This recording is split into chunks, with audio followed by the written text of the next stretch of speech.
Welcome my dear genius friends. स्वागत है आपका आपकी फेवरेट चैनल बोधी ट्री में।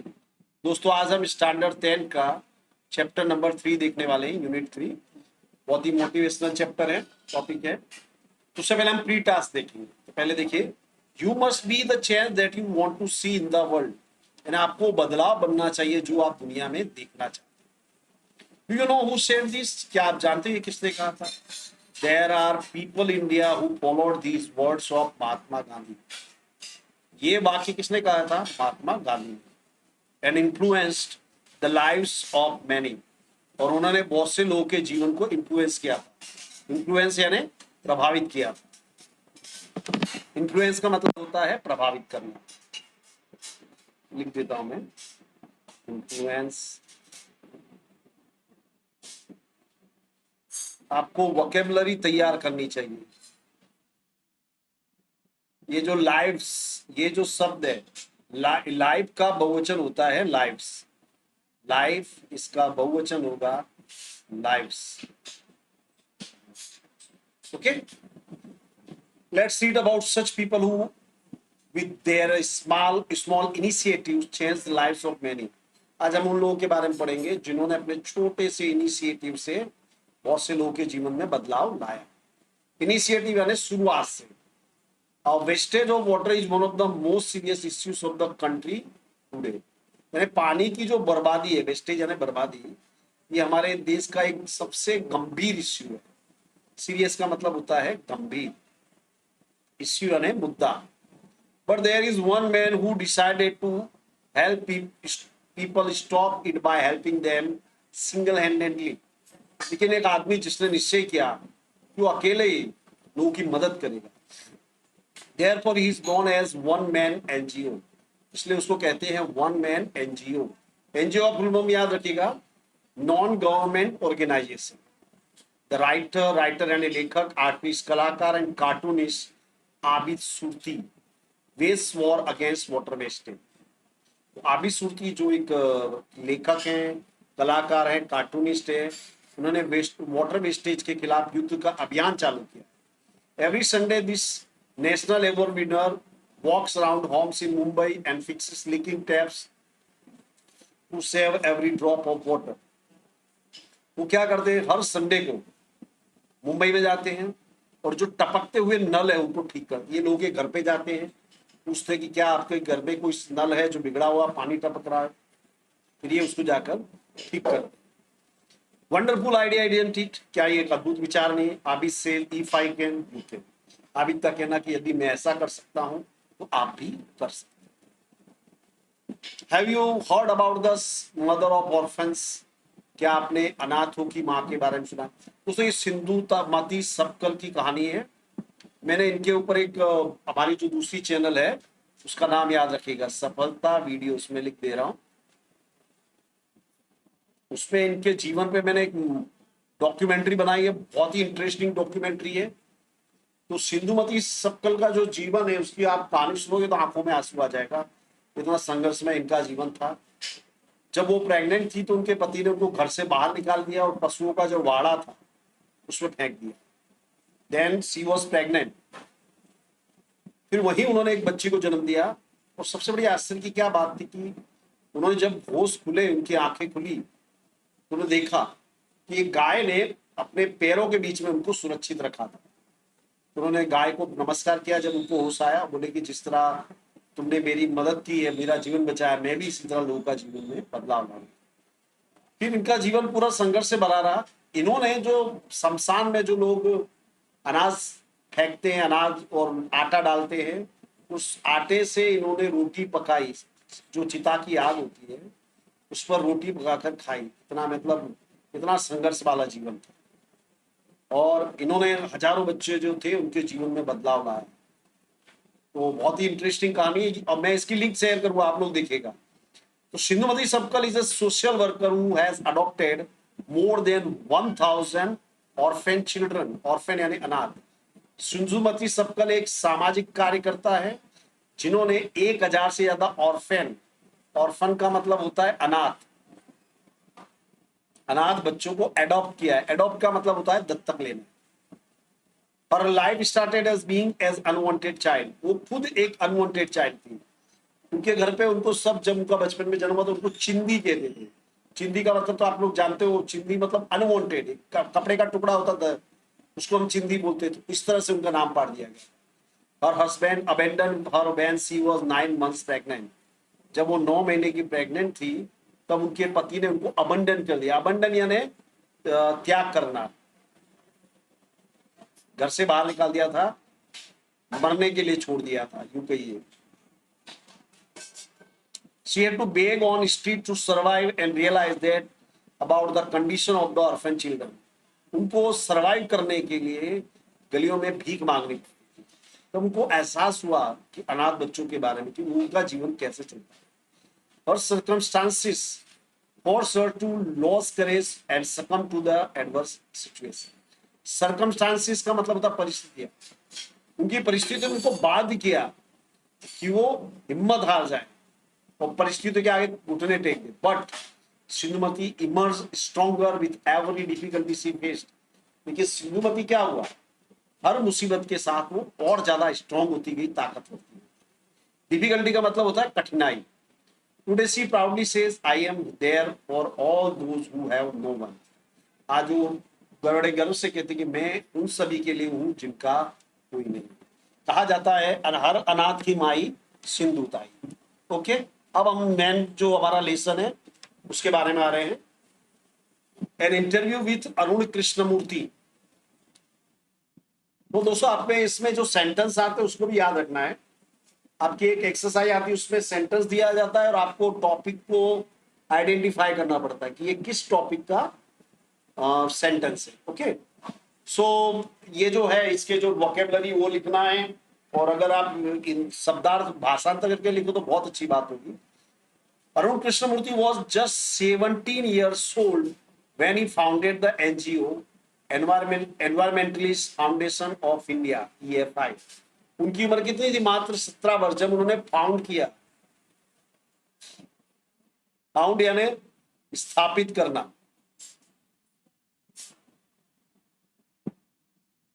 उन्होंने एक एनजीओ स्थापित किया। एनजीओ का मैं फुल फॉर्म बता चुका हूं, नॉन गवर्नमेंट ऑर्गेनाइजेशन। उसका शॉर्ट फॉर्म है ईएफआई। ईएफआई यानी एनवायरमेंटलिस्ट फाउंडेशन ऑफ इंडिया।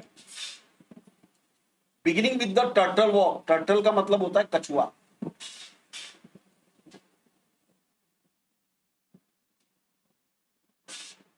कछुओं की गति से उन्होंने शुरुआत की थी। अब move to save turtle eggs young hatchlings in Chennai. Today Arun and his team of volunteers, volunteers यानी होता है स्वयं सेवक, यानी ऐसे लोग जो बिना किसी अपेक्षा के सेवा देते हैं। have cleaned beaches and various water bodies in Chennai, Hyderabad, Delhi, Coimbatore and Puducherry. तो उन्होंने एक शुरुआत की थी कि जो कछुए होते हैं उनके अंडे बचाने से।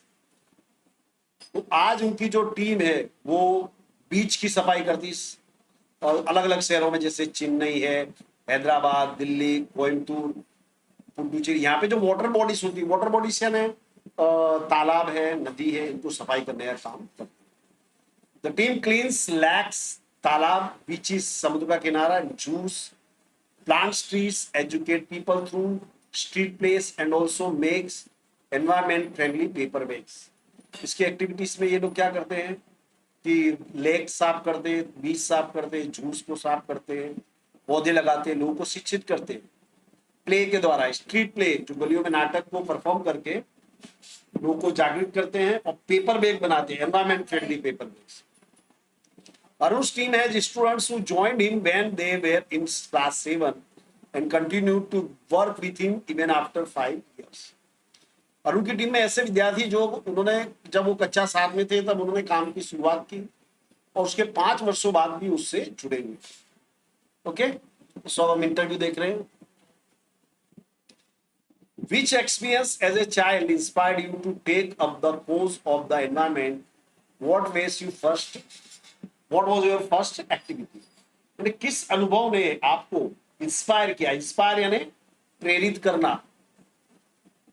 इंस्पायर मतलब प्रेरित करना।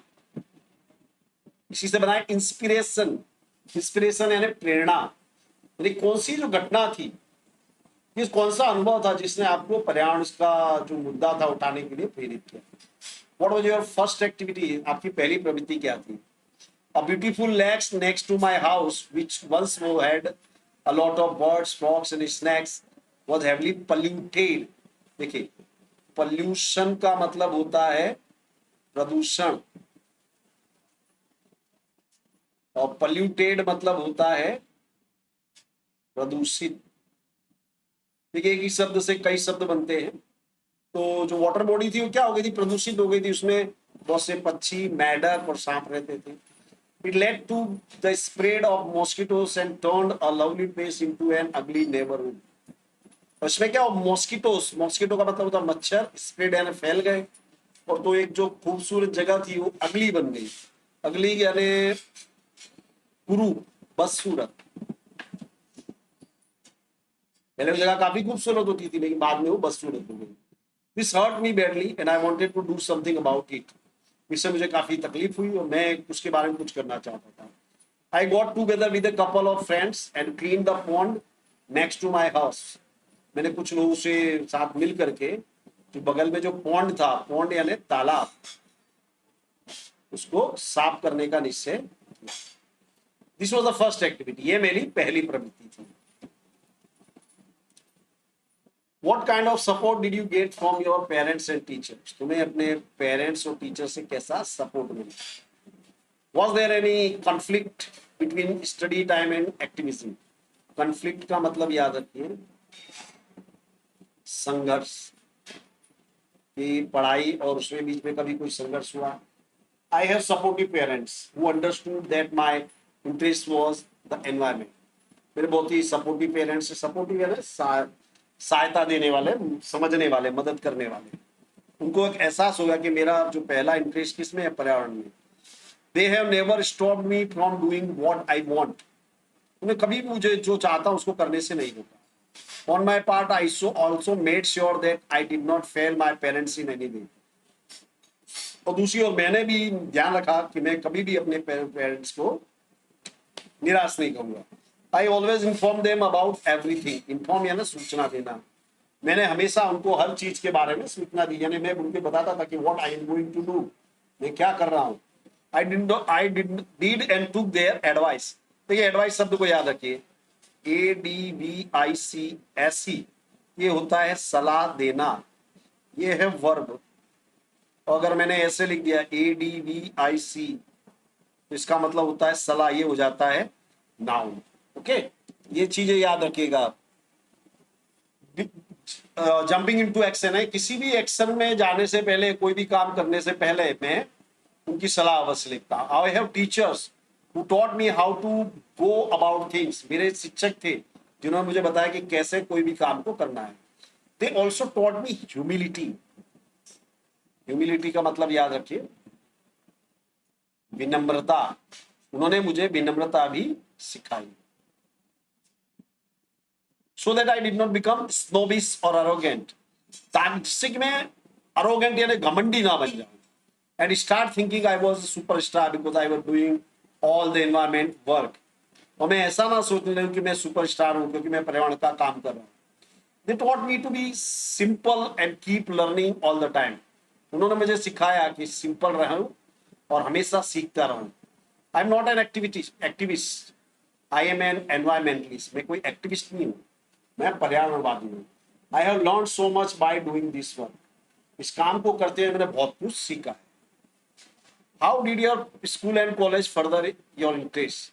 आपके स्कूल और कॉलेज ने आपके इंटरेस्ट को कैसे बढ़ाया? तो both my college and school have had plenty of green cover and both were home to several other life forms.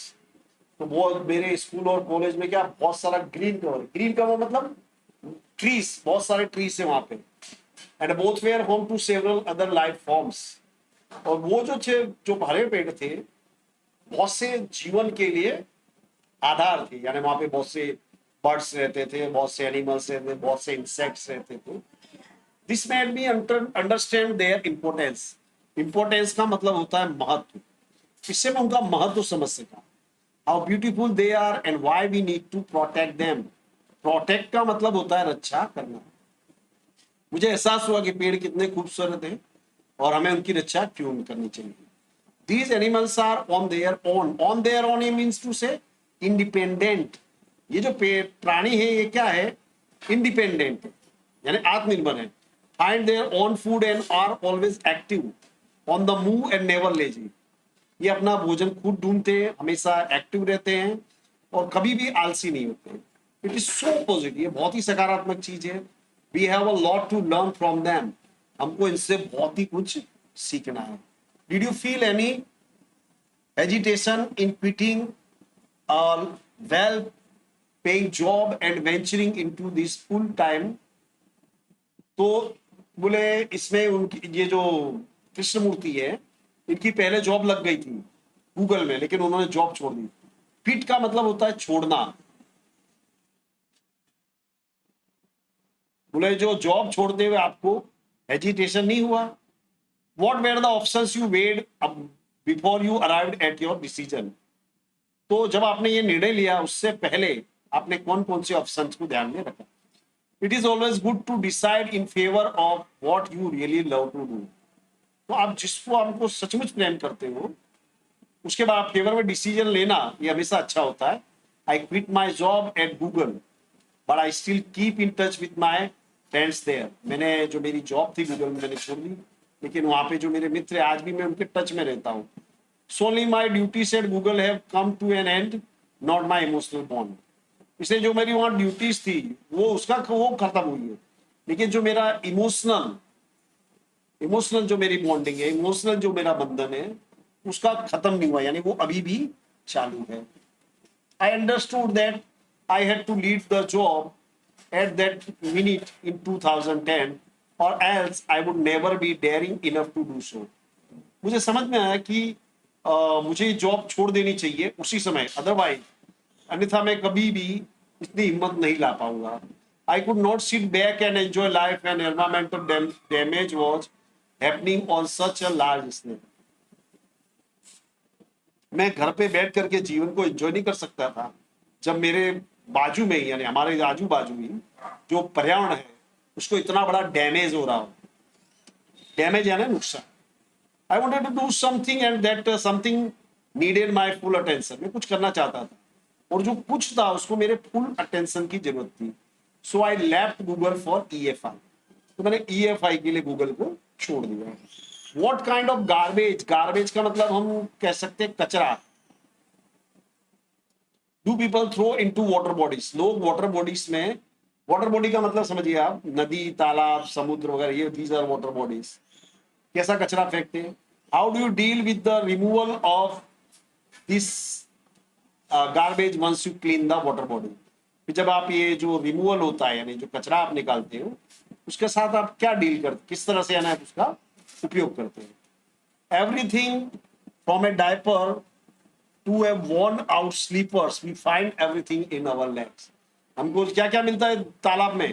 Diaper, चप्पल, सब कुछ मिलता है। यानी हमारे इंडियंस लोग कैसे हैं भाई कि हम लोग हर चीज, हम लोग जो चीज प्रकृति ने भेंट में दी है, मुफ्त में दी, हम उसकी बिल्कुल वैल्यू नहीं करते। तो हम जो भी है उसको गंदी करने में हम लोग एक्सपर्ट हैं। This is so disturbing because it is water and water is the basis of life.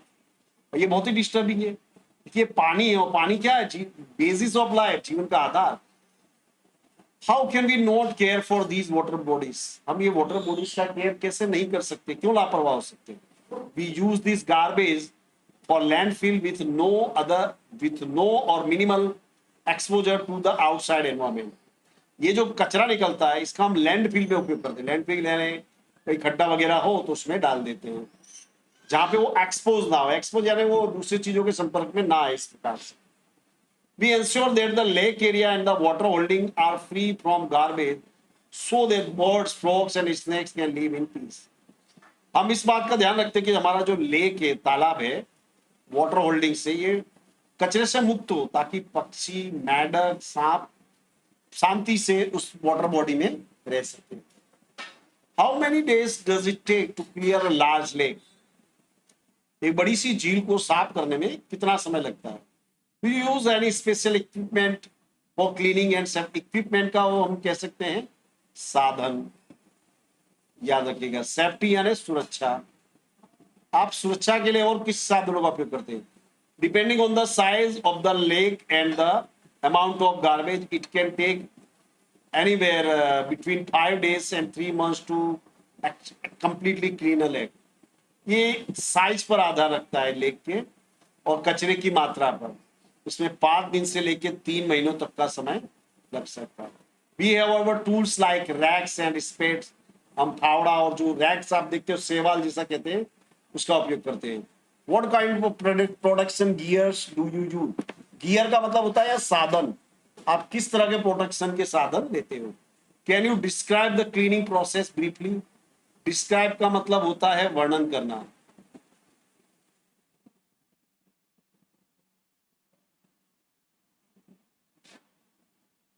और प्रोसेस का मतलब प्रक्रिया। ब्रीफली यानी संक्षिप्त में। क्या आप इस प्रक्रिया को संक्षिप्त में बता सकते हैं? We wear nose masks, sanitary gloves, carry rakes and spades with which we collect the garbage and dump it into collecting buckets which are taken to the garbage truck. हम क्या करते हैं? हम नोज मास्क पहनते हैं, sanitary gloves पहनते हैं, racks और स्पेड। स्पेड का मतलब था फावड़ा। इससे गार्बेज को इकट्ठा करके उसको डंप करते हैं बकेट में, बाल्टियों में, और वो गार्बेज को फिर ट्रक में डाला जाता है। We also use heavy machinery. हम हैवी मशीनरी का यूज करते हैं। कैसे? Like earth mover and Portland to deseal the lake and clear the weeds. Weed यानी जो घास फूस उग जाती है अपने पानी में और दूसरी जगहों पर। श्रब यानी झाड़ी, that are harmful. वीड यानी जो अनावश्यक घास उगाती है उसको हम कहते हैं खरपतवार, आप कह सकते हो। श्रब जो झाड़ियां उगाती हैं हानिकारक, उनको हम उखाड़ने के लिए अर्थ मूवर का भी उपयोग करते हैं। What in your opinion can children and young adults do for the environment?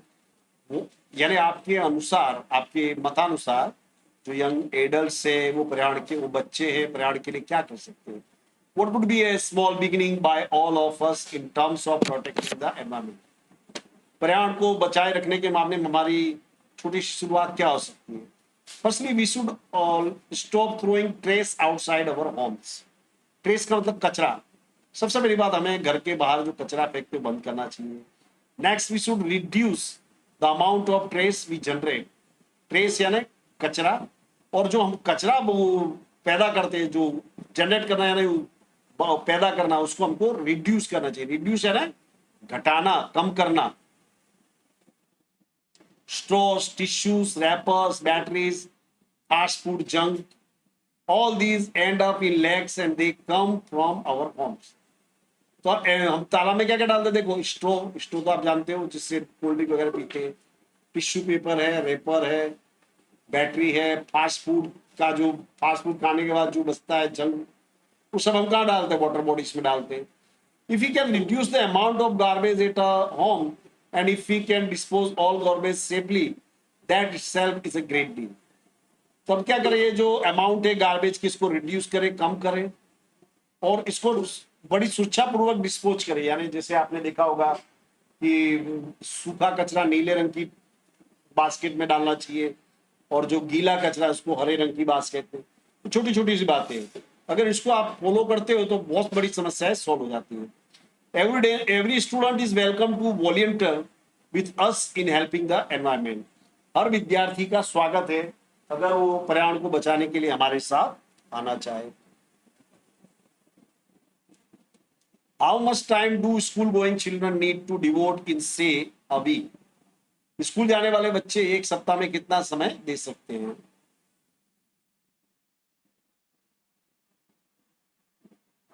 4 hours a weekend, that is 2 hours on Sundays and 2 hours Saturday. यानी वीकेंड पे आपको 4 घंटे देने हैं, 2 घंटे शनिवार को, 2 घंटे रविवार को। This small beginning is more than enough to ensure larger participation later. ये जो छोटी शुरुआत है, इससे आगे चल के बड़ा कदम उठाया जा सकता है। How can students and school join your fraternity? Students आपका जो ये संगठन, इसको कैसे ज्वाइन कर सकते हैं? Do you have any programme to introduce your work to them? क्या आपका कोई प्रोग्राम है उनको वर्क को समझाने के लिए? Yes, we offer fellowship in interested students. हम जो इंटरेस्टेड स्टूडेंट्स उनको फेलोशिप ऑफर करते हैं। Our programme looks at young animal lovers, young wildlife photographers, film makers, theatre artist and scientific researchers. हमारा जो प्रोग्राम है वो एनिमल लवर हैं, वाइल्ड लाइफ फोटोग्राफर है, फिल्म मेकर है, इनकी ओर ध्यान देता है हम, यानी हम इनकी मदद करते हैं। We give them training in these areas and get them actively involved in all our work. हम इनको ट्रेनिंग करते हैं और हमारे सभी काम में इनको इन्वॉल्व करते हैं। और youngest child volunteer is in class 3। हमारा जो सबसे छोटा जो स्वयंसेवक है वो कक्षा 3 में है। दोस्तों यहाँ पे हमारा लेसन पूरा हुआ।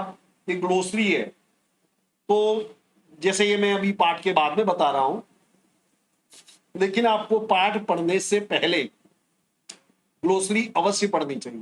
ग्लोसरी पढ़िए, उसको लिखिए, then your English will be fluent, you will be able to speak English fluently. क्योंकि इंग्लिश बोलना तो आपकी जो वोकेबुलरी है, जो शब्दकोश भंडार है, वो रिच होना चाहिए। ओके, मैं समझाने की कोशिश कर रहा हूं। एनवायरमेंट शब्द से बना है एनवायरमेंटलिस्ट।